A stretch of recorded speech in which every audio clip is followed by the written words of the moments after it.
नमस्कार। आप सुन रहे हैं द बॉलीवुड रेडियो और मैं हूं आपके साथ आकाश। दोस्तों, आज के इस पॉडकास्ट में किस्सा है राजेश खन्ना की सुपरहिट फिल्म आनंद का। आज के इस पॉडकास्ट में हम आपको आनंद के बनने की कहानी सुनाएंगे। हिंदी सिनेमा के इतिहास में कुछ फिल्में ऐसी हैं जिन्हें केवल सफल फिल्म नहीं बल्कि एक भावनात्मक अनुभव माना जाता है। साल 1971 में रिलीज हुई आनंद एक ऐसी ही कालजयी फिल्म है। निर्देशक ऋषिकेश मुखर्जी की इस फिल्म ने दर्शकों को हंसाया भी, रुलाया भी और जीवन को देखने का एक नया नजरिया भी दिया। राजेश खन्ना ने इसमें आनंद सहगल का किरदार निभाया, जबकि अमिताभ बच्चन डॉक्टर भास्कर बनर्जी की भूमिका में दिखाई दिए। ये वही फिल्म थी जिसने राजेश खन्ना के सुपरस्टारडम के दौर को और ऊंचाई दी और अमिताभ बच्चन को एक गंभीर अभिनेता के रूप में पहचान दिलाई। लोगों ने उन्हें नोटिस किया। आनंद बनने के पीछे एक बेहद भावुक कहानी बताई जाती है। सालों से एक किस्सा मशहूर है कि ऋषिकेश मुखर्जी के घनिष्ठ मित्र राज कपूर एक समय गंभीर रूप से बीमार पड़ गए और अपने मित्र को अस्पताल के बिस्तर पर देखकर ऋषिदा भीतर तक विचलित हो गए। उन्हें पहली बार यह एहसास हुआ कि जीवन कितना अनिश्चित होता है और कहा जाता है कि उसी दौरान उनके मन में यह विचार आया कि एक ऐसी कहानी बनाई जाए जिसमें मौत सामने खड़ी हो, लेकिन नायक मौत से डरने की बजाय हर पल को मुस्कुराकर जीना सिखाए। हालांकि ऋषिकेश मुखर्जी ने अलग अलग इंटरव्यूज में यह भी स्पष्ट किया था कि आनंद किसी एक व्यक्ति की जीवनी नहीं थी, बल्कि कई अनुभवों और जीवन दर्शन का मिश्रण थी। इसलिए राज कपूर वाली घटना को फिल्म की प्रेरणाओं में से एक माना जाता है, न कि पूरी कहानी का एकमात्र स्रोत। ऋषिकेश मुखर्जी स्वयं मानते थे कि अधिकांश लोग जीवन को, उसकी जो लंबाई होती है, उसको महत्व देते हैं, जबकि असली महत्व उसकी गुणवत्ता का है। और इसी सोच से आनंद का जन्म हुआ। उन्होंने एक ऐसे व्यक्ति की कल्पना की जिसे पता है कि उसकी जिंदगी बहुत छोटी है, फिर भी वो अपने आसपास के लोगों को खुशियां बांटता रहता है। यही विचार आगे चलकर आनंद सहगल के किरदार में बदल गया। कहानी लिखने में ऋषिकेश मुखर्जी के साथ मशहूर लेखक गुलजार का भी महत्वपूर्ण योगदान रहा। फिल्म के डायलॉग इतने सहज और मानवीय थे कि वो आज भी लोगों की जुबान पर हैं। बाबू मोशाय, जिंदगी बड़ी होनी चाहिए, लंबी नहीं। ये वो डायलॉग है जो आज 50 साल बीतने के बाद भी, 55 साल से ज़्यादा का वक्त हो गया, लेकिन आज भी लोग भूले नहीं हैं। जब फिल्म की कास्टिंग शुरू हुई तब ऋषिकेश मुखर्जी के सामने सबसे बड़ा सवाल था कि आनंद का किरदार कौन निभाएगा। उस समय राजेश खन्ना लगातार सुपरहिट फिल्में दे रहे थे। आराधना, दो रास्ते, सफ़र, खामोशी, सच्चा झूठा, कटी पतंग जैसी फिल्मों ने उन्हें देश का पहला सुपरस्टार बना दिया था। आम धारणा थी कि वो केवल रोमांटिक हीरो की छवि में फिट बैठते हैं, लेकिन ऋषिदा जानते थे कि राजेश खन्ना की मुस्कान के पीछे एक गहरी संवेदनशीलता छिपी हुई है जो आनंद के किरदार को जीवंत बना सकती है। जैसे ही उन्होंने राजेश खन्ना को कहानी सुनाई, काका ने तुरंत फिल्म के लिए हामी भर दी और उन्हें कहानी इतनी पसंद आई कि उन्होंने कहा, ऐसी फिल्में बार बार नहीं बनती। यह फैसला आगे चलकर उनके करियर की सबसे यादगार फिल्मों में शामिल हो गया। इसी दौरान डॉक्टर भास्कर के किरदार के लिए अमिताभ बच्चन का भी चयन हुआ। उस समय अमिताभ बच्चन संघर्ष कर रहे थे और उनकी शुरुआती फिल्में सफल नहीं हुई थी, लेकिन ऋषिकेश मुखर्जी को उनकी गंभीर स्क्रीन प्रेजेंस पर पूरा भरोसा था। बाद में राजेश खन्ना और अमिताभ बच्चन की ये जोड़ी हिंदी सिनेमा की सबसे यादगार जोड़ियों में शामिल हुई। आनंद की सबसे बड़ी ताकत इसकी कहानी थी। ये कहानी किसी बड़े खलनायक, भारी भरकम एक्शन या चौंकाने वाले मोड़ों पर नहीं टिकी थी। ये एक ऐसे इंसान की कहानी थी जिसे पता है कि उसकी जिंदगी के दिन गिने चुने हैं, लेकिन वो मरने से पहले हर पल को पूरी शिद्दत से जीना चाहता है और अपने आसपास के लोगों की जिंदगी में खुशियां भर देना चाहता है। यही सरल विचार इस फिल्म को असाधारण बना देता है। फिल्म की शुरुआत होती है डॉक्टर भास्कर बनर्जी से, जिन्हें उनके दोस्त बाबू मोशाय कहते हैं। भास्कर एक गंभीर, आदर्शवादी और समाज की असमानताओं से परेशान रहने वाले डॉक्टर हैं। उन्हें लगता है कि इस दुनिया में दुख बहुत ज्यादा है और इंसान की जिंदगी संघर्षों से भरी हुई है। तभी उनके जीवन में प्रवेश होता है आनंद सहगल का, जिसे लाइलाज बीमारी, कैंसर का एक गंभीर रूप, और जिसे कहते हैं लिम्फोसार्कोमा ऑफ द इंटेस्टाइन। डॉक्टर जानते हैं कि आनंद के पास बहुत कम समय बचा है, लेकिन आनंद को देखकर कोई ये अंदाजा नहीं लगा सकता। वो हर समय मुस्कुराता है, मजाक करता है, नए लोगों से दोस्ती करता है और हर किसी की जिंदगी में खुशियां बांटता चलता है। धीरे धीरे डॉक्टर भास्कर और आनंद के बीच गहरी दोस्ती हो जाती है। आनंद अपने जीवन के आखिरी दिनों में भी किसी से सहानुभूति नहीं चाहता। वो चाहता है कि लोग उसे एक खुशमिजाज इंसान के रूप में याद रखें। और फिल्म का सबसे भावुक हिस्सा तब आता है जब आनंद की तबीयत लगातार बिगड़ने लगती है, लेकिन वो अपने चेहरे की मुस्कान नहीं खोता और अंत में आनंद दुनिया से विदा हो जाता है। लेकिन जाते जाते वो डॉक्टर भास्कर की सोच को बदल देता है। डॉक्टर भास्कर समझ जाते हैं कि जीवन की लंबाई नहीं बल्कि उसे जीने का तरीका सबसे महत्वपूर्ण होता है, और यही संदेश इस फिल्म को कालजयी बनाता है। फिल्म की कास्टिंग भी इसकी सबसे बड़ी ताकत थी। राजेश खन्ना ने आनंद सहगल का किरदार निभाया और इसे अपने करियर के सर्वश्रेष्ठ अभिनय में शामिल कर दिया। उनका चेहरा, उनकी मुस्कान, उनकी आंखों की चमक और डायलॉग बोलने का अंदाज आज भी दर्शकों के दिलों में बसता है। खासकर बाबू मोशाय कहने का उनका अंदाज तो इंडियन सिनेमा की पहचान बन गया।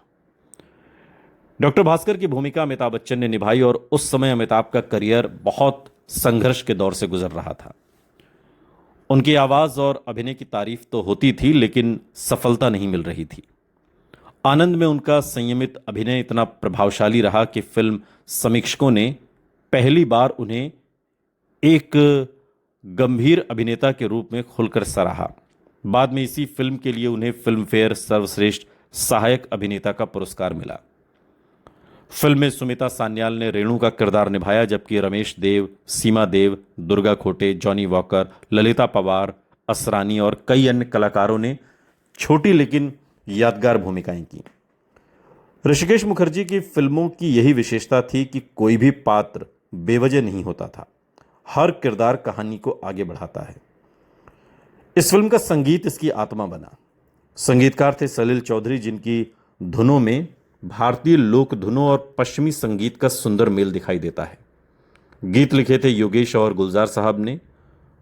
उस समय ये एक असामान्य संयोजन माना गया, क्योंकि बड़े बैनरों में अक्सर एक ही गीतकार काम करता था। फिल्म के गीत आज भी अमर हैं। कहीं दूर जब दिन ढल जाए या जिंदगी कैसी है पहेली हाय। इन गीतों को मुकेश ने जब अपनी दर्द भरी आवाज दी, जिंदगी कैसी है पहेली, तो ये एक जीवन दर्शन का गीत बन गया। जबकि कहीं दूर जब दिन ढल जाए विरह और अकेलेपन की खूबसूरत अभिव्यक्तियों में गिना जाता है। इसके अलावा मैंने तेरे लिए ही 7 रंग के सपने चुने भी बहुत लोकप्रिय हुआ, और इन गीतों ने फिल्म की भावनात्मक गहराई को कई गुना बढ़ा दिया। शूटिंग मुख्य रूप से मुंबई और आसपास के वास्तविक स्थानों पर हुई। ऋषिकेश मुखर्जी काल्पनिक सेट बनाने की बजाय वास्तविक लोकेशंस पर शूटिंग करना पसंद करते थे। उनका मानना था कि वास्तविक वातावरण कलाकारों के अभिनय को और अधिक स्वाभाविक बनाता है। फिल्म का अधिकांश हिस्सा अस्पताल, घरों, समुद्र किनारे और शहर की सड़कों जैसे सामान्य स्थानों पर फिल्माया गया, और यही सादगी फिल्म की सबसे बड़ी खूबसूरती बन गई। शूटिंग के दौरान राजेश खन्ना और अमिताभ बच्चन के बीच बेहद अच्छा तालमेल बन गया। राजेश खन्ना अक्सर सेट पर हल्का फुल्का माहौल बनाए रखते, जबकि अमिताभ अपने सीन्स की तैयारी में डूबे रहते थे। ऋषिकेश मुखर्जी दोनों के स्वभाव का पूरा लाभ उठाते थे। कैमरे के सामने राजेश खन्ना की सहजता और अमिताभ बच्चन की गंभीरता बिल्कुल वैसी ही दिखाई देती है जैसी कहानी की मांग थी। आनंद की शूटिंग शुरू होने तक राजेश खन्ना हिंदी सिनेमा के पहले सुपरस्टार बन चुके थे। उनकी हर फिल्म बॉक्स ऑफिस पर रिकॉर्ड बना रही थी। स्टूडियो के बाहर हजारों प्रशंसकों की भीड़ लगी रहती थी। दूसरी ओर अमिताभ बच्चन अभी संघर्ष के दौर में थे। उनकी कई शुरुआती फिल्में सफल नहीं हुई थीं और इंडस्ट्री में उनकी पहचान बननी बाकी थी। ऐसे में आनंद के सेट पर दो अलग अलग दौर के कलाकार एक साथ काम कर रहे थे। एक तरफ अपार लोकप्रियता के शिखर पर बैठे राजेश खन्ना और दूसरी तरफ एक संघर्षशील अभिनेता अमिताभ बच्चन। ऋषिकेश मुखर्जी ने दोनों कलाकारों को कभी स्टार और जूनियर कलाकार की तरह नहीं देखा। उनके लिए सबसे महत्वपूर्ण किरदार थे। वो चाहते थे कि आनंद और डॉक्टर भास्कर की दोस्ती पर्दे पर बिल्कुल सच्ची लगे। इसलिए शूटिंग शुरू होने से पहले उन्होंने दोनों कलाकारों को साथ बैठाकर पूरी पटकथा, पूरी स्क्रिप्ट पढ़वाई। कई सीन्स पर लंबी चर्चा भी हुई। ऋषिदा का मानना था कि डायलॉग रट कर नहीं बल्कि महसूस कर कर बोले जाएं। राजेश खन्ना अपने सहज अभिनय के लिए जाने जाते थे और कैमरा ऑन होते ही वो किरदार में उतर जाते। दूसरी ओर अमिताभ बच्चन हर सीन की गहराई से तैयारी करते। ये शैली अलग अलग होने के बावजूद पर्दे पर शानदार संतुलन बनाती है। एक ओर आनंद का चुलबुलापन, दूसरी ओर डॉक्टर भास्कर का गंभीर व्यक्तित्व, और यही विरोधाभास फिल्म की सबसे बड़ी ताकत बन गया। और फिल्म के कई सीन बिना किसी अतिरिक्त नाटकीयता के फिल्माए गए।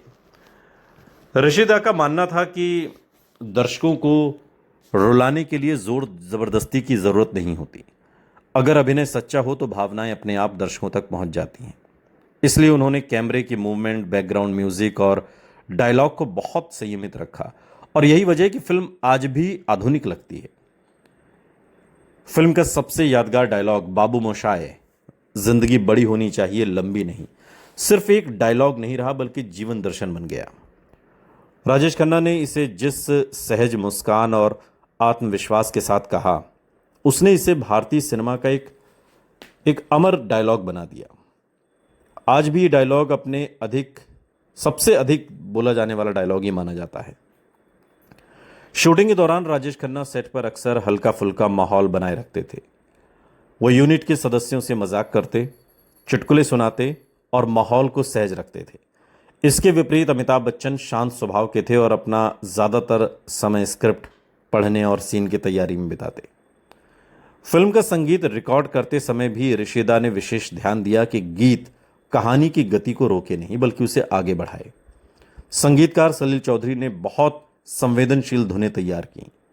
जिंदगी कैसी है पहेली हाय, कहीं दूर जब दिन ढल जाए, मैंने तेरे लिए ही 7 रंग के सपने चुने, ये सब गीत फिल्म आनंद को दर्शकों के बीच जब ले जाते हैं तो दर्शक हाथों हाथ लेते हैं। और यही वजह है कि आनंद सिर्फ एक सफल फिल्म नहीं थी बल्कि ये राजेश खन्ना के अभिनय जीवन का ऐसा पड़ाव बनी जिसने ये साबित कर दिया कि वो केवल रोमांटिक सुपरस्टार ही नहीं बल्कि असाधारण संवेदनशील अभिनेता भी हैं। 1969 में आराधना से शुरू हुआ उनका सुपरस्टारडम 1971 तक अपने चरम पर रहा। 2 रास्ते, सफर, सच्चा झूठा, कटी पतंग, आन मिलो सजना जैसी तमाम सुपरहिट फिल्मों के बीच आनंद एक बिल्कुल अलग तरह की फिल्म थी।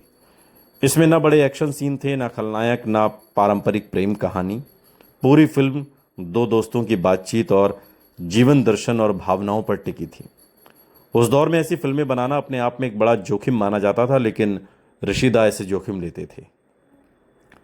और फिल्म से जुड़ा एक दिलचस्प किस्सा ये भी है कि राजेश खन्ना उस समय इतने बड़े सुपरस्टार थे कि स्टूडियो के बाहर हजारों प्रशंसक उनका इंतजार करते थे। कई बार तो शूटिंग रोकनी पड़ती थी क्योंकि भीड़ को नियंत्रित करना मुश्किल हो जाता। लेकिन जैसे ही कैमरा ऑन होता राजेश खन्ना पूरी तरह आनंद बन जाते, और उनकी मुस्कान, डायलॉग बोलने का अंदाज, आंखों की चमक, सब कुछ इतनी स्वाभाविक लगती थी कि लगता ही नहीं था कि वो अभिनय कर रहे हैं। अमिताभ बच्चन ने बाद में कई मौकों पर स्वीकार किया कि आनंद उनके करियर की सबसे महत्वपूर्ण फिल्मों में से एक थी, और उन्होंने कहा कि राजेश खन्ना के साथ काम करना उनके लिए सीखने का अवसर था। उस समय कोई नहीं जानता था कि कुछ ही सालों के बाद अमिताभ बच्चन हिंदी सिनेमा के एंग्री यंग मैन बन जाएंगे।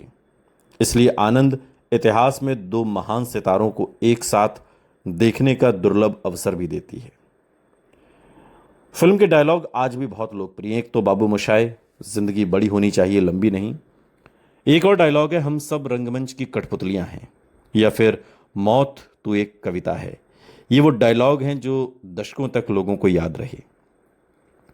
और आज 5 दशक बीतने के बाद भी आनंद उतनी ही प्रासंगिक लगती है जितनी प्रासंगिकता के साथ इसको ऋषिदा ने बनाया था।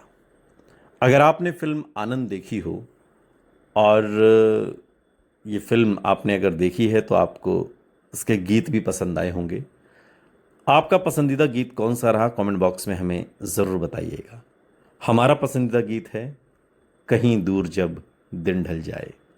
सुनते रहिए द बॉलीवुड रेडियो, सुनता है सारा इंडिया।